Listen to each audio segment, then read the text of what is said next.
So we're waiting for the Anna and Yes. Charles presentation. Okay, coffee, yes. Cheers. Cheers. We're supposed to have a very good coffee in the Sweden Uppsala, but well, our expectation has been kind of a bit changed at each location. Yes. So who is now? Anna and Charles. Anna and Charles. Okay. So we will leave the Anna to do your presentation for your paper draft, and we will have some discussion. Can you share your screen if you have? You don't need any screen. I don't think I need any screen because we haven't done a PowerPoint presentation. Okay. Right. We just have the abstract as that you can see on Dropbox. Okay. So I just wondered if Charles is here. Charles is here, but actually I'm not quite sure whether Charles is receptive now. Okay, because I see he's unmuted. Oh, there he is. Hello, Charles. Okay, yeah. Okay, so I would say a few words about how we how we conceive of this paper, and then I give the floor to Charles to fill in. So basically, this paper will be about two things. One is the way in which the EU forms policy and how it enacts policy. So it's sort of governance, the forms of governance that it uses in in international relations, in relations to countries, but also in even maybe more importantly here, in terms of international policy agendas, especially then the connected to sustainability. And the other one would be about leadership.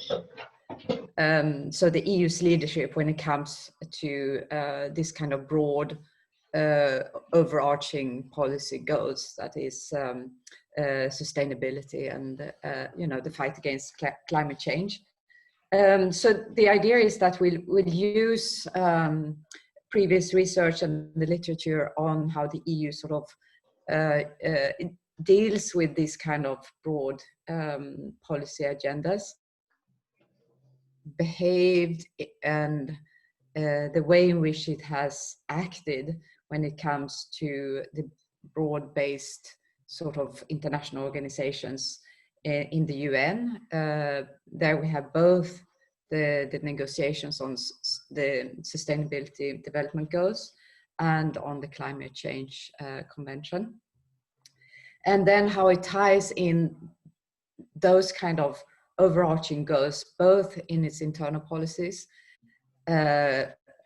which then will spill over into how it enacts these policies on the international level, and also the kind of the way in which it sort of brings in these goals, and I suppose we can also say policy norms into bilateral and international multilateral relationships. So the interesting thing here when it comes to the EU's approach to global sustainability goals is that it has used very actively the SDGs, but it needs in order to be effective then in its policy approach, it needs congruence, both in internal and external policies in order to drive a global agenda. It also needs coherence in its governance practices, and especially when it comes to the fusion of roles and principles. And we see that, for instance, in how it uses regulatory alignment, diffusion, adaptation, and so on, even coercion in some cases. But it does this through different kinds of forms of governments and different kinds of leadership strategies. So if I just mention some sort of forms of governance, we have both formal agreements, and they often sort of provide the basis for international multilateral relations. I mean, trade and cooperation agreements, FTAs, association agreements, investment agreements, and so on. We have strategic cooperation and integration framework, for instance, in the neighborhood policy, which is a sort of a broad overarching policy framework with bilateral contractual relationships built into it. We have overarching multilateral frameworks, and here we place the EU-Asia connectivity strategy, but we have other examples as well.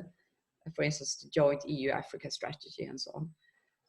And then we have the overarching bilateral diplomatic frameworks in the strategic partnerships. And there are many of those between the EU and the Asian countries. And then we also think that when we look at sustainability and climate change issues, it's also very important to look at the cooperation with international organizations, especially then the different kinds of UN frameworks, and how the EU both drives and implements and is also influenced by this kind of global additional frameworks. The way in which they also promote best practices and types of conditionality.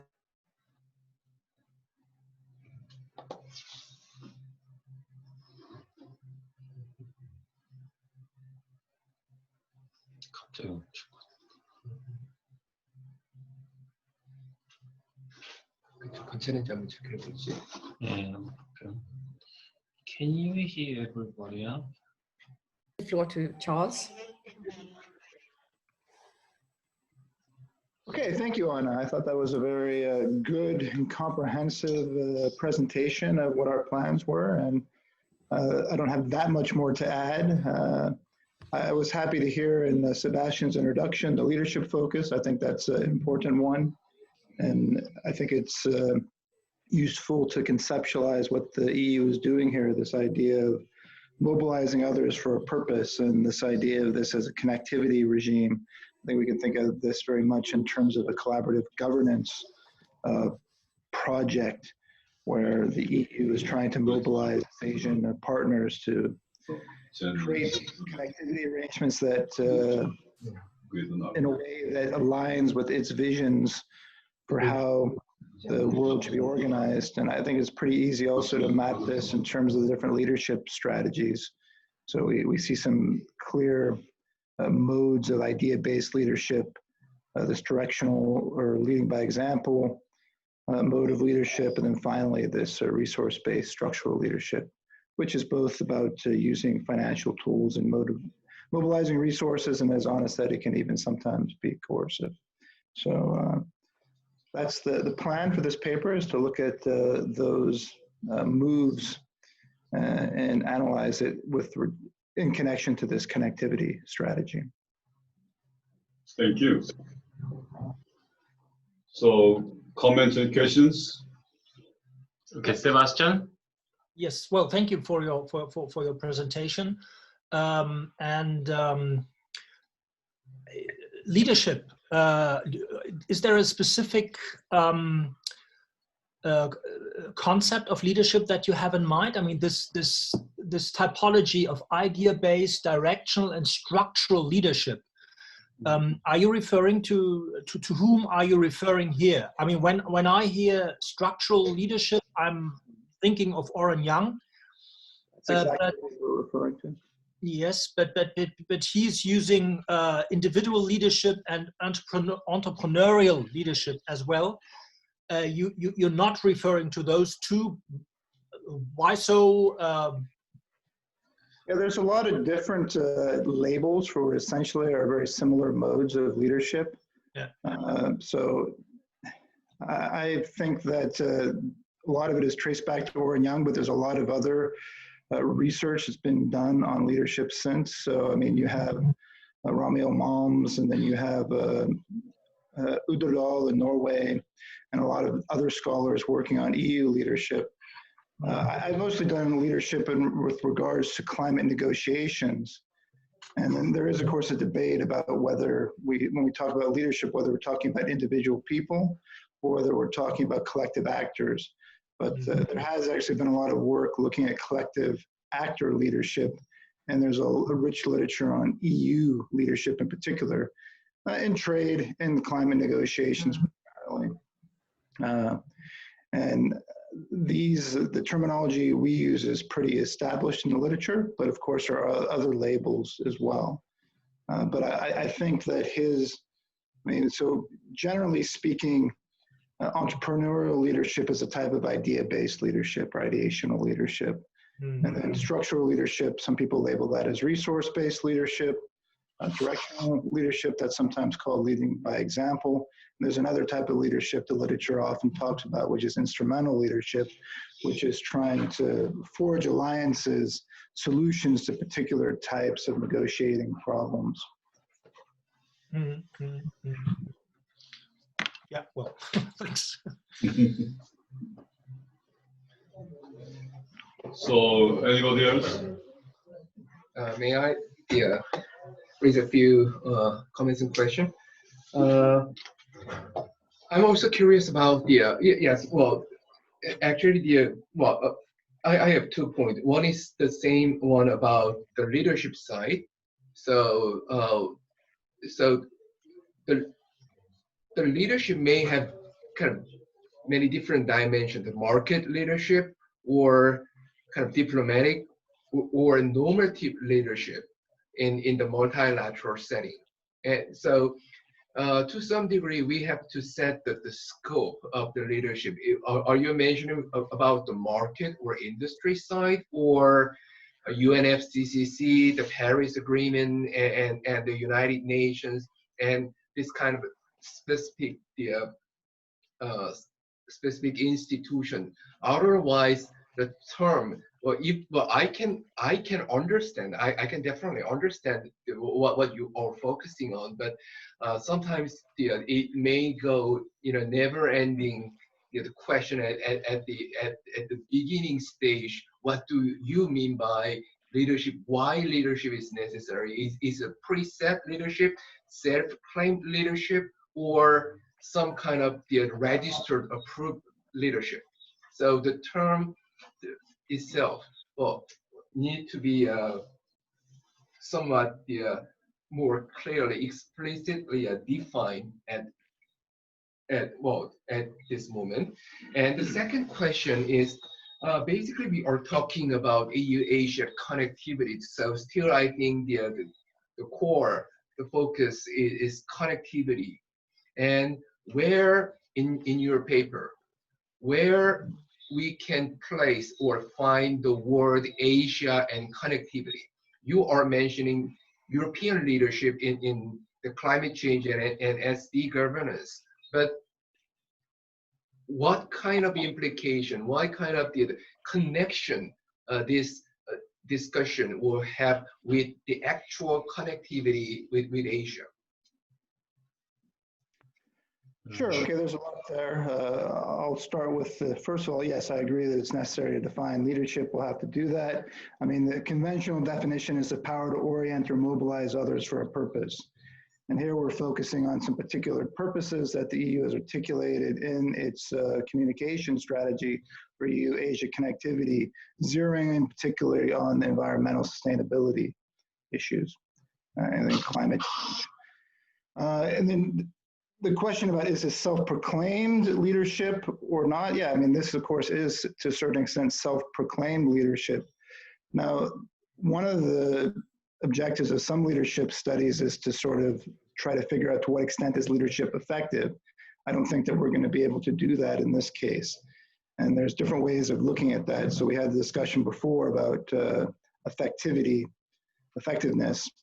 And one of the things about leadership success would be goal attainment, for example. Another is looking at recognition, and people do survey studies, but we're not going to be able to do that here. So I see this much more as a mapping exercise. But Anna, do you have anything that you wanted to add? But you're muted. Mute yourself, Anna. Yes, I did. Just on the second part of the question about where we're actually going to mention the EU-Asia connectivity in this paper more specifically. And what struck me when I read the communication of the Commission was that sustainability came so high on the sort of the goals of the connectivity strategy or partnership. So the question is, how is the EU actually envisaging sustainability in connection to connectivity? It's, for me, that it's not at all clear. And why is it mentioning it? Why is it sort of brought up in higher than even economic growth or the kind of you know, some sort of normative principles that we can see sometimes in this kind of I see as broad diplomatic frameworks. So the idea here is to see in the more specific relations the EU will have within the connectivity strategy with Asian countries, how it actually promotes sustainability and climate change policies or climate change strategies, and see whether or not it uses one of its sort of, if I talk about more about governance, one of the sort of forms of governance we know from other partnerships and diplomatic relations and even contractual relations it has with individual countries or groups of countries, and to see to what extent it actually you know, uses the sort of panoply of governance frameworks is used before, or if it now, when it comes to Asian countries, you know, specifies it, is use one model more often than another, or whether or not it will actually sort of tailor-made its options to individual Asian countries. And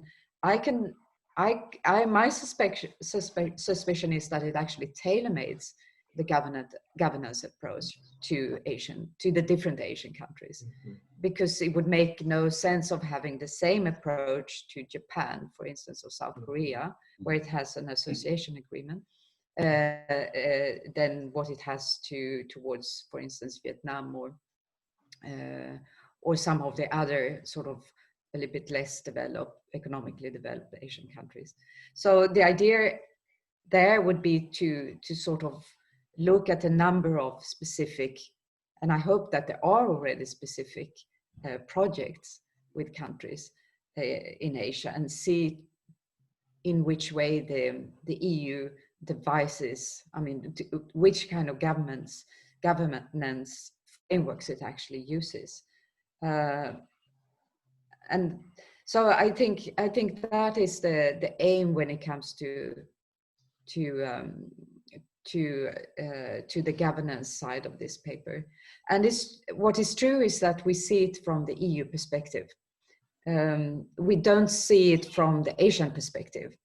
And why we do that, I think, is because the strategy was announced by the EU, and the EU, I mean, at least in the origins of this framework, wanted to be the driving partner. Maybe, you know, it won't be the driving partner, or maybe the driving will look very differently.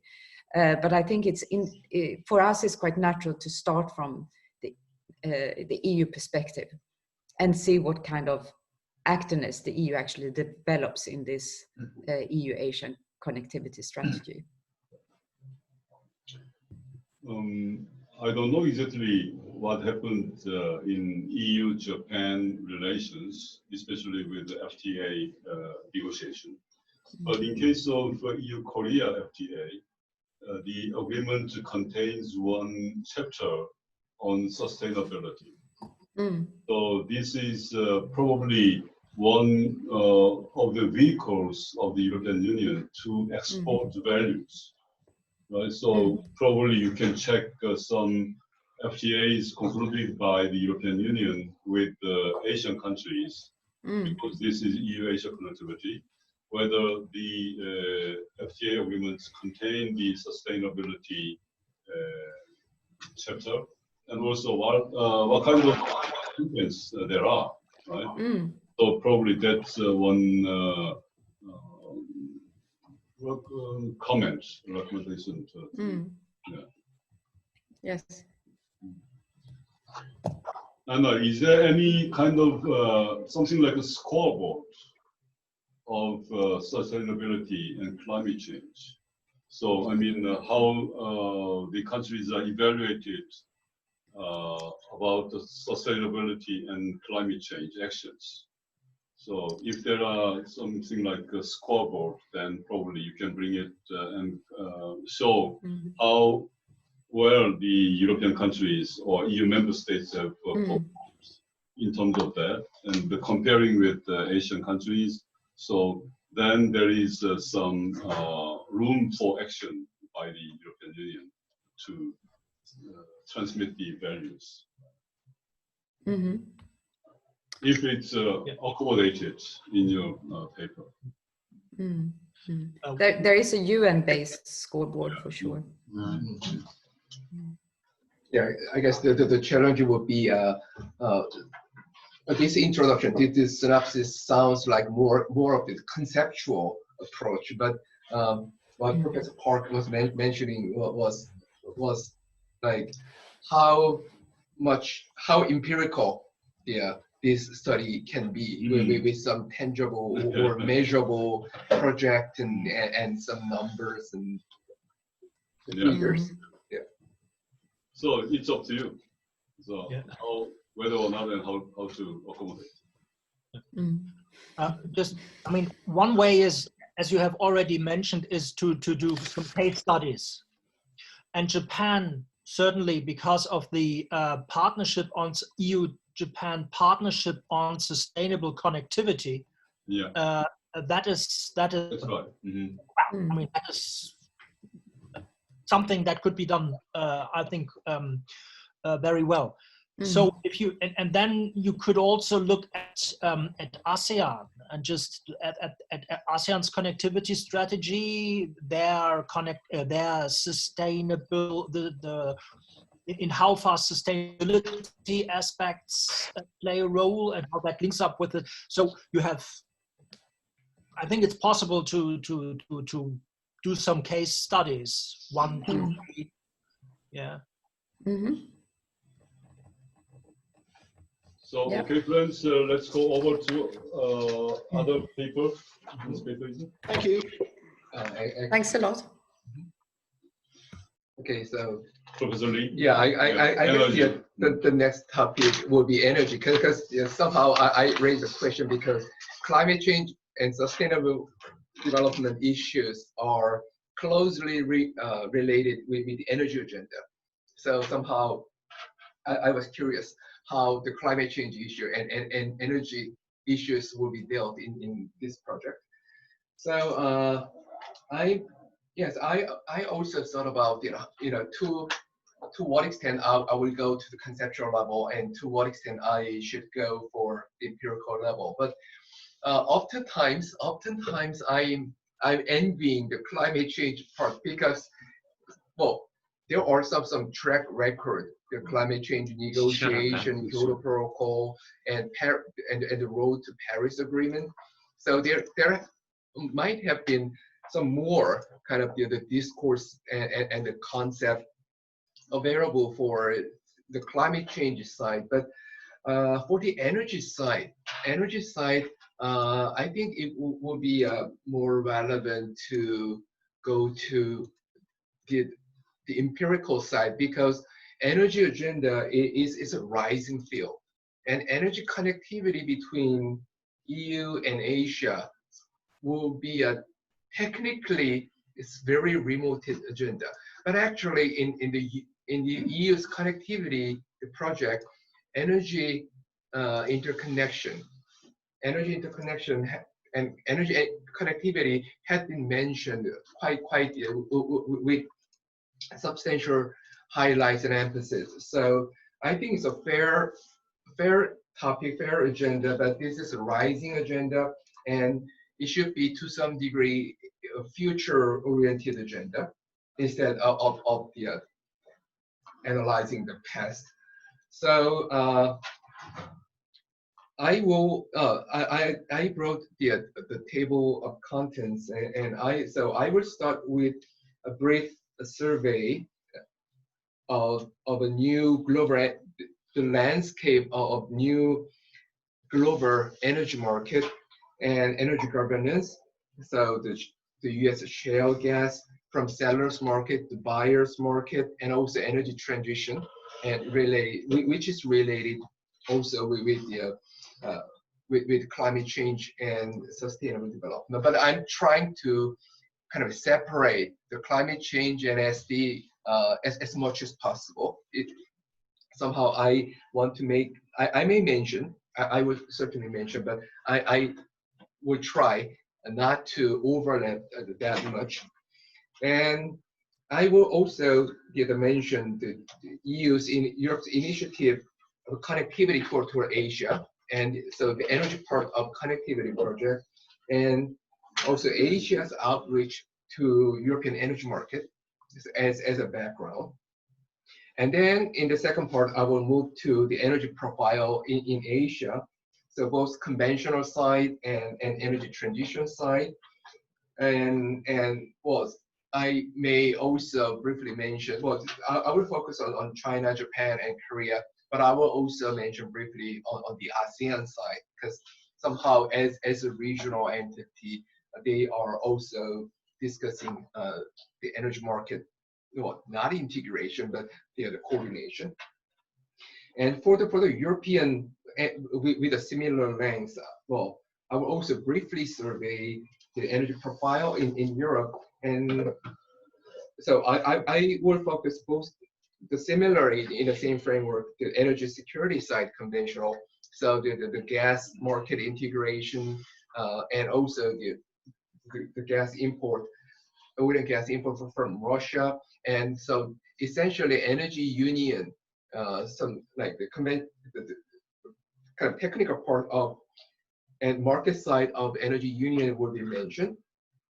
And for the energy transition, I will always mention the sustainable development part of energy union, as well as a recently announced a European Green Deal, which was announced last December. And then, well, the main chapter in this project, in this work, will be the finding agenda for Asia-Europe energy connectivity. Okay, I did my own survey. What kind of project have actually been proposed or discussed? Maybe regarding Central Asia, the physical energy connectivity can be made. Some gas pipeline or even some electricity, the grid can be reached out to Central Asia, but China, Japan, Korea will be a lot more remote. So I really don't think the pipeline or power grid can be connected. But I chose 4 issue area. One is infrastructure market, energy infrastructure market. So in that sense, China's BRI, the project, and EU's connectivity projects are, in a good sense, meeting, and in a bad sense, colliding. So both of them are focusing on the infrastructure interconnection. So I will look at certainly the agenda of energy infrastructure market. And the second market is natural gas market, especially liquefied natural gas, LNG. So Asia and Europe are emerging as, well, as a linked partner and linked buyer in, for example, in Russian Arctic LNG from Yamal and forthcoming issues. So Northern Sea route is actually linking Asia and Europe in terms of the energy, natural gas supply. The third agenda will be energy transition and low carbon development. So electric vehicle, EV, renewable energies, and efficiency project, and we can find some burgeoning, some rising interconnection, and most kind of tangible cases, for example, Korea and also Chinese investment in the battery industry in Europe. So the SK, Samsung SDI, and LG, they made massive investment in Hungary for the battery manufacturing, which will be used for European auto makers. So a European electric vehicle market which will grow, which will grow as long as the new European Energy Green Deal will persist. So that will be the tangible cases. And I will also look at some, especially on the renewable energy investment side, the many names of the European companies are also popping up in the Asian side. So in both sides, we may see some interconnection. And lastly, energy access and development. Still, especially in the Asian side, energy access and electricity access issues are still quite still need to be addressed, because still in many parts in less developed the Asian side, energy access projects and energy aid projects are going on, and for that both China and some Japan, Korea, as well as the European countries are giving aid bilaterally or via the multilateral setting. So that will be the fourth issue area. So based on the coverage on the section 4, I will make a brief assessment. There are some opportunities and challenges. So institutional, and I will focus on the institutional side. How, well, maybe beyond ASEM, what kind of institutional the mechanism can be discussed and developed between the EU and the Asian side, and also how the market can be connected, and regarding Russia, what kind of geopolitical implications could be both opportunities and challenges for EU and Asia.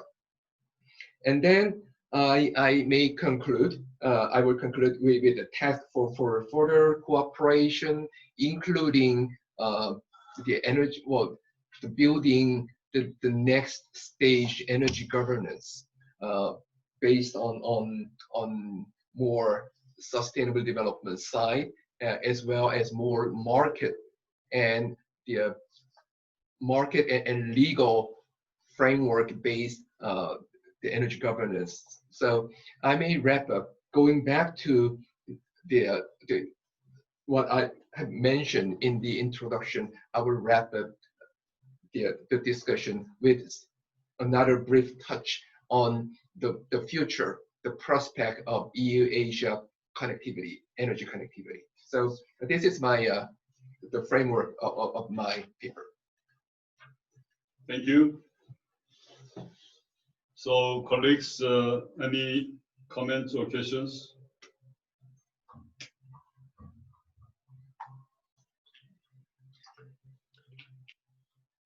Well, yes, well, thank you very much for your paper. And I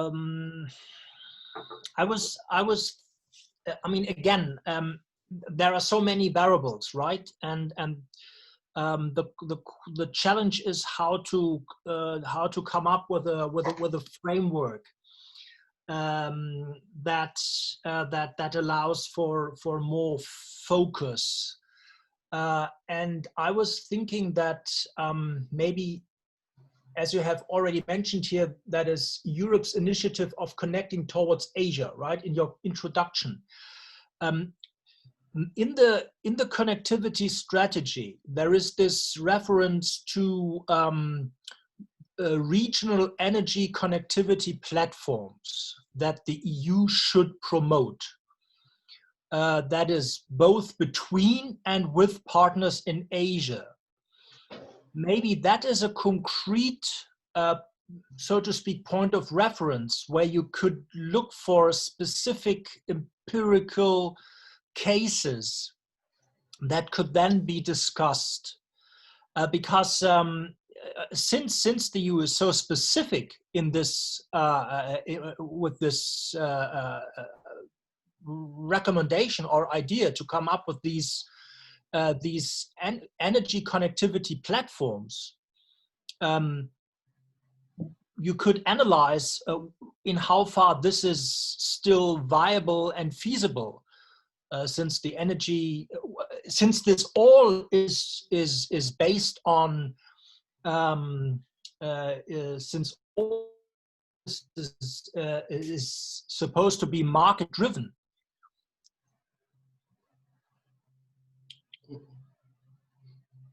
I lost somehow the voices connection. Oh, okay. So my central point is, in the connectivity strategy with regard to energy, the EU states, or the paper state, the strategy states that the EU should promote regional energy connectivity platforms. And that could be a point of departure for, in your paper, a concrete from which you develop your argument.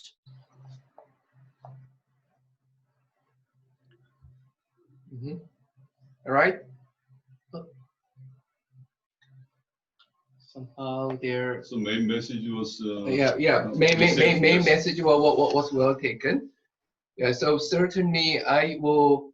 Yes. Well, that should be the fair starting point. And the problem on this issue is somehow I try to bring every possible resources and the bullets here, but actually between Asia and Europe, energy interconnection is kind of far distancing the subject. There are not many tangible outcome yet. So this is kind of, in a good sense, rising issue. So either we can be somewhat detailed or very conceptual. So, or very pessimistic, very realistically pessimistic, or very conceptually optimistic. So somehow I have to navigate between these two extremes. And well, I would not be overtly optimistic, but somehow I may have to keep a certain spirit, certain spirit to move toward the more tangible and optimistic side. Okay, so well, regional energy connectivity platform, yes, that sounds great, but even that term is super conceptual. So that term is a super conceptual. So yes, and also sometimes when I first read the connectivity project, and I was wondering, going back to a long time ago, still what Asia means to European would be Central Asia, and where so or the European Union really mean Japan, China, and here in Korea? Sometimes I'm wondering, but well, energy agenda has a huge spectrum, and since nowadays the EU is emphasizing the digital side, and the huge energy kind of transition is going on, so I'm trying to expand my horizon from the actual gas pipeline and power grid interconnection toward more investment related, and also the technological or technical R&D and common joining the consortium in the major infrastructure market project. So I may have to open the entry barrier of these agenda. Otherwise, I may have happily nothing to write about. So I have to dig the ground and have to find some possible agenda and have to put those stuffs into an energy incubator, and we'll figure out the possible issue cluster for the future. Okay. Yes. Yeah, yeah. So other comments? Well, I would just say that it seems to me that when you read the strategy and read your paper, that you actually have plenty to write about. So Yeah. there doesn't really be a shortage. It seems to be some of the areas where they have some of the most concrete proposals. So I think you have a good juicy topic, and then it's probably just a matter of narrowing down your focus about what aspects of it you want to concentrate on. I will figure out which one will be the actually workable and feasible. And start from there. Okay. Yep. So friends, let's go over to the next paper, which is Mireya.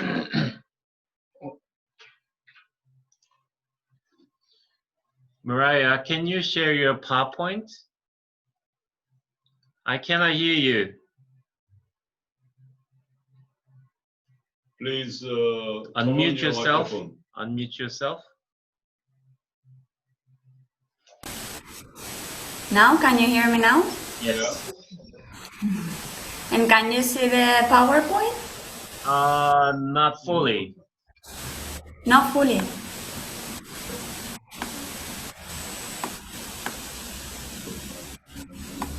Not fully, or you don't see it? It's okay. It's okay. Good, Yeah, good, sure. good. Okay. Let me see here. Okay. First of all, here my PowerPoint is too detailed because it was not intended for a presentation, okay? It was intended for you to read it slowly at home. So that's one thing. The other issue is that I selected China, and then because I thought in digital policy, China is one of the main actors, and then obviously implications to the EU, right?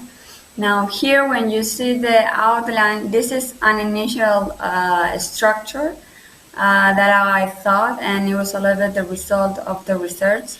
Nevertheless, I can already tell you is after thinking now, after our talk, is to focus in China, and it's less focused in what is the framework, right, of EU-Asia connectivity. So therefore, I'm already telling you this part here, it will be very shorter. And then this part here, when it comes to the EU side, no, the implications to EU, and then to the EU-Asia connectivity, this I think should be further developed and also include some specific examples, okay? So that is already something that I came up during this morning meeting that will change, okay? It will improve and it will evolve a little bit further. I don't know if that was maybe one of your comments, but I can already tell you. So again, I'm really sorry because this is not a PPT for presentation, it's too much content.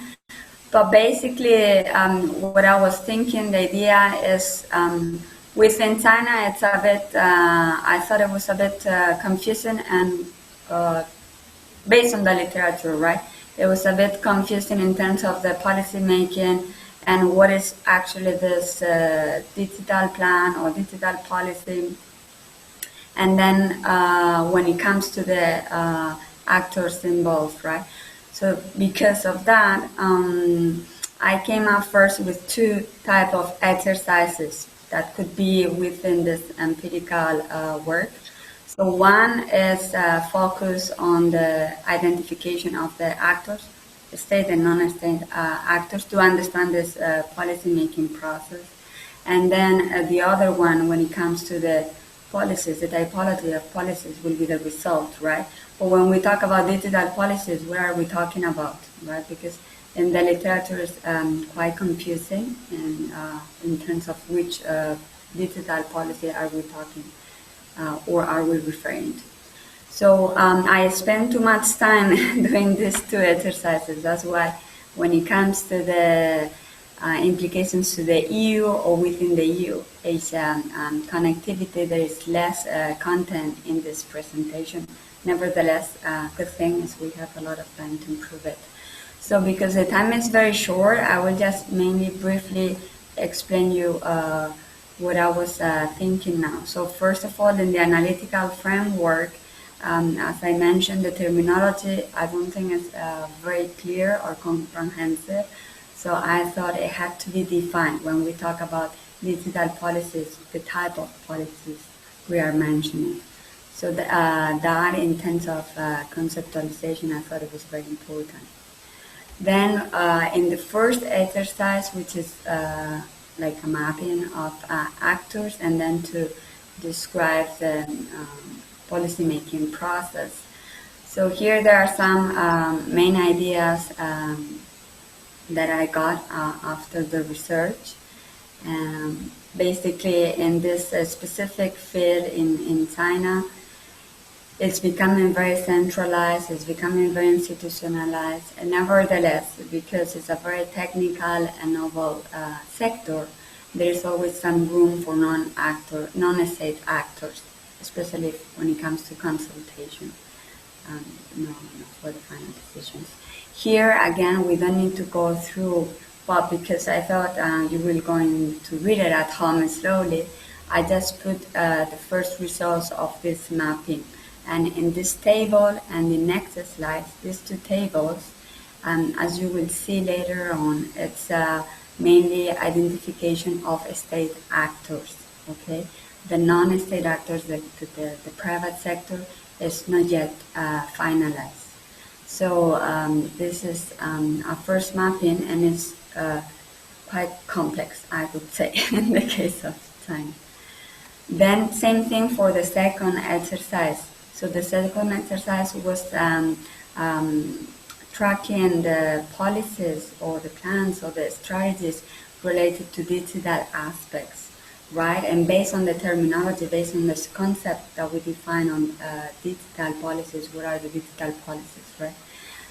So I went through these documents, and I also have a time frame definition based on the 12 5-year plans, right? Because it's when I start to issue more and more plans, strategies, and policies in this digital big box. And the results really basic, right? So here it's an infographic, this slide and the next slide, right? That again, you can slowly read it back home.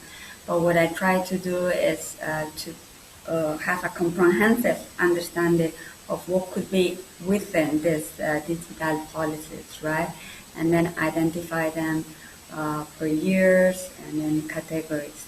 So that will give me the possibility to do a typology of policies, right? Which later on in this PPT is very extensive, but again, I will sort it down for the paper, because I think that we should move more into what is the EU implications and within this EU-Asia connectivity framework, right? So again, that was for you to slowly read it back home. Again, this was also part of the result of this typology, this mapping exercise ended in a typology of policies. And the results of that, again, was like you can see from the beginning, from the 5-year plan and the 12 5-year plan and the 13-year 5-year. There are different strategies or different focus in the strategies and in the policies, and you can also see evolution in the policy making process, and therefore what are the topics or the priority topics in the agenda. Which is quite interesting, I think, later on, which is not in this PPT, but I think later on to see how it affects to this EU-Asia, to EU, so the implications to the EU, right? And here, even if it's not in this research yet, but I think we could use some examples, some case studies, for example, in a specific investment. It could be for infrastructure, it could be for 5G, it could be also for some joint projects in big data, for example. So I think it can show you also those implications. Again, this part, I'm gonna jump it because it was too much focus and it's the result of the typology.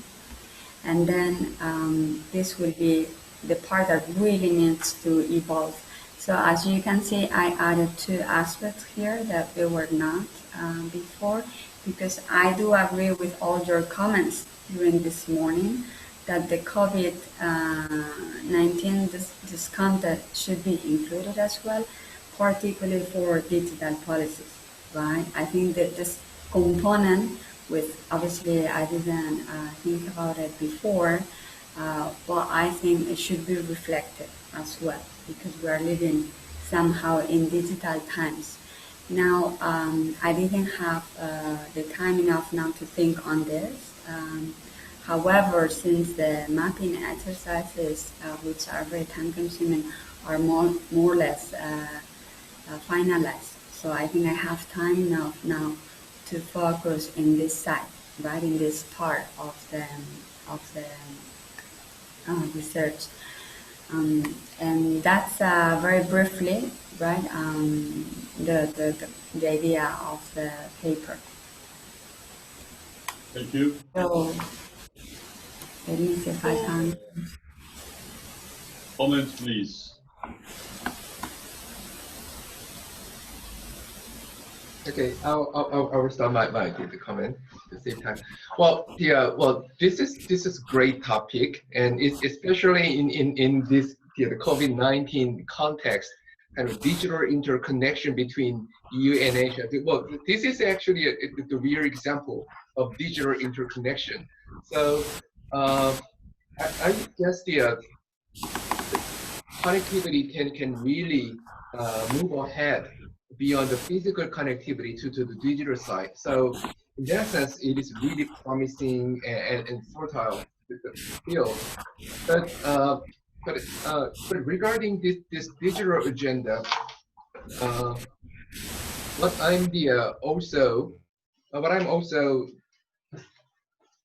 thinking as a relevant topic to be discussed is actually between EU and Asia. Well, we have some lovely stories, but at the same time, for example, like 5G network, the Chinese Huawei,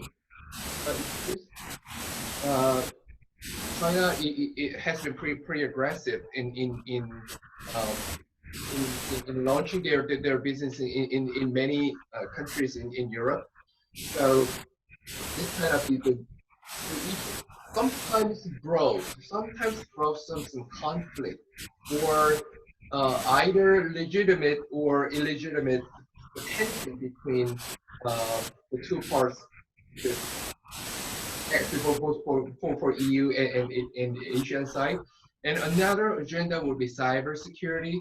Still, the 5G issues is also related with the cybersecurity issues, and also AI and high-tech competition, and also the competition, not just cooperation, but competition for new standard and standardization of this kind of new technologies, or what they are real, growing, and tangible issues. So would that issues also be covered in some part?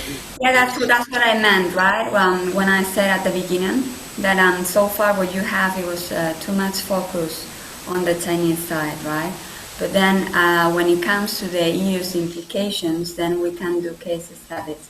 And that's why I mentioned by case study, when I say digital infrastructure, it's 5G, obviously links to that. And then when it comes to big data, it's one of them as well. Of course, you have you can also select for artificial intelligence, as you mentioned. There are also many other aspects. That's why I'm saying digital policies. That's why it has to be identified what we talk about digital here, because there's a big box, right? But my idea is then when we go to the implications to the EU, not to talk about all of them, but just to pick 2 or 3 cases, right? I do agree it could be very interesting. 5G, it has to be, it's mandatory, it's a topic that has to be.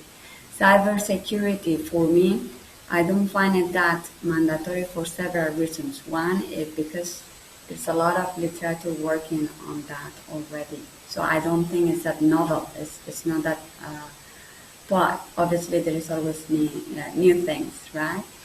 It could be also tackled, for example, when it comes to the regulatory side, but it's a very complicated, I would say, to draw conclusions on the EU-China cooperations in that cybersecurity. Nevertheless, because we have the COVID situation now, and we have a lot of attacks in the cybersecurity space, maybe what we could do, or what I could do, right, is to approach it from that perspective. I think that will be linked to what is going on right now, and it could be also bring some new to this cybersecurity, cases. So I think in that sense, that should be covered indeed. However, it's not in the BPT because I was much focused in the exercises. But I do agree. Leo, I have one I just want to add. One suggestion to you. My suggestion to you is, as you mentioned, the paper is too much focused on China. So bringing Japan and Korea in a more balanced way is recommended. And in doing so, it's advisable to look at the strategic partnership agreements of the European Union with the respective countries.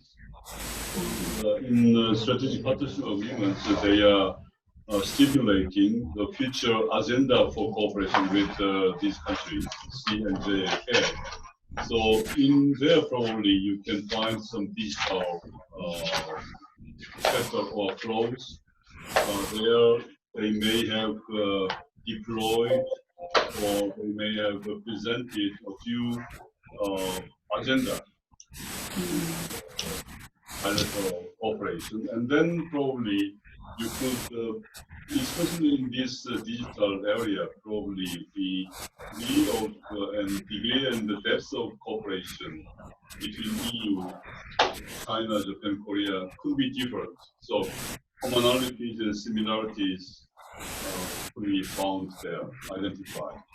That's my suggestion to you. Anna do you want to talk to Mireya something?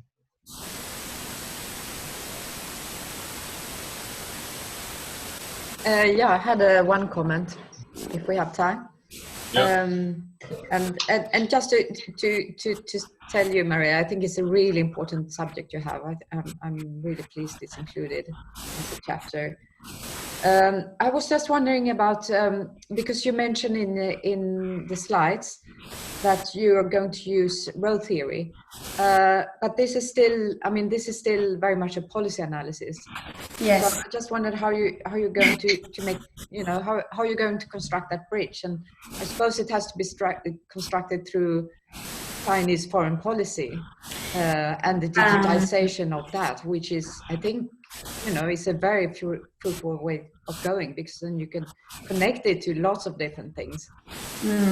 I thought at the beginning, so here we have, the thing is, here we have the monograph and the series, right? So I may slightly confused, and that's why I noticed this morning. So I was focusing first of all in the role theory, because I remember we talked about this conceptualization, right? So I was having that in mind. So I structure and think about the paper from that perspective. Later on, I think it might be, it has to be revised, because if it's going to be more focused within this framework of EU-Asia connectivity, and as a policy briefing, for example, if we include the case of Korea and Japan, and we do this kind of exercise for commonalities or similarities, then this theoretical framework might need to be also revised a lot of, frankly speaking. So that it's something that I might change it as well. Okay. Right. So, okay, colleagues, let's go over